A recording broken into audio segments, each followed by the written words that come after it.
We are in the 207 Kitchen at O Main Studios. We've got Chef Christian Bassett with the Brunswick Hotel and Tavern. Thank you so much for coming back. Thank you for having me. All right, so this you were explaining is sort of a winter take on a summer classic. What do we got going on? So this is a crab cake dish, not just any old crab cake. We introduced sweet potato into it. So it's a nice winter take. There's winter radishes in there as well. And some nice warm flavors, such as brown butter too. Ooh, you would normally think that goes into it. So you start with just crab. Yes, so Jonah crab, local crab, all right. Mayonnaise, but we step it up at the restaurant and we use a cipollini aioli, which is a flavored mayonnaise with caramelized onions. So it's very, very delicious. So if you want to step it up a notch. Step it up. So you're gonna mix this together. We have radish. Everything is diced very small. Okay. Because it's a nice, intricate dish. Everything's tiny. What is that? That's chives. Okay. We have shallots. And the sweet potato, you want to cut very small and you want to cook it in boiling water before it goes into this. So it's not hard. Yeah, so it's not overly hard. That makes sense. But it sense. only takes about a minute for that to cook as well. Okay. So a little bit of salt, a little bit of pepper. Mix all that in. Yep. We also have some sriracha and Dijon as well. I like that you add a little kick to it. Absolutely.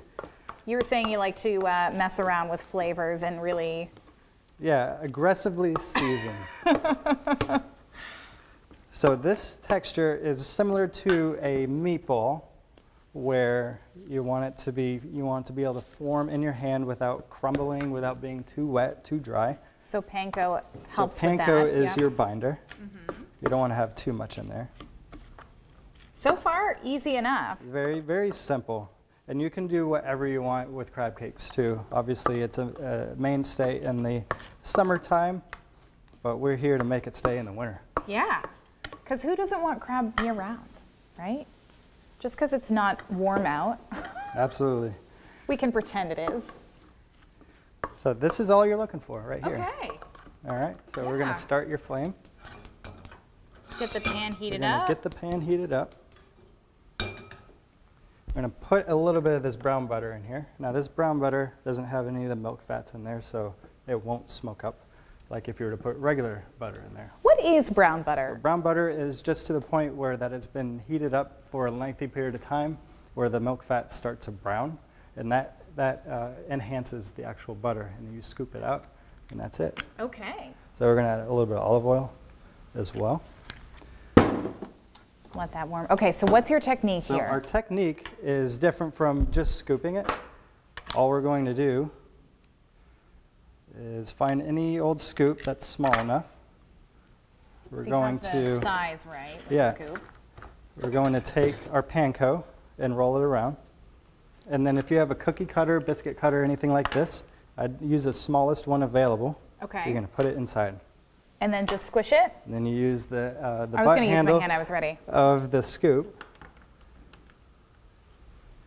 And there now it you have a is. perfectly formed crab cake. That is perfect size. Okay. So as you see, we've made several ahead of time. You've made it easy for us. So all you're looking to do is get a nice sear on both sides. And by the time both sides are done, it's heated up all the way through. Okay, for the sake of time for TV, we cut that out, but 2 minutes, you've seared both sides, and we are good to go here. So what do you have on your plate that you're putting with this? So at the restaurant, to go with the crab cake, we have a sweet potato brown butter puree that's on the bottom. And then we have a turmeric aioli, so it has really nice citrus notes that cuts through the sweet potato and the crab. So everything has its place on the plate. Okay.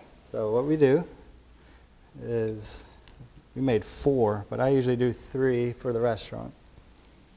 And you could eat the crab, you were saying, on anything. It's just the searing is really a matter of the texture. Yeah, it's personal preference, but this is about 2 to 2.5 minutes, and you're all done. This is very fancy chef-like Very right here. fancy, but it's not too difficult, not too intricate to scare away the average cook.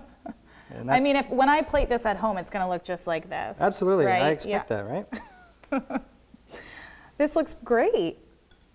And this is one of the favorite appetizers. This is definitely a favorite at the tavern. Perfect. We'll set that right up front and center.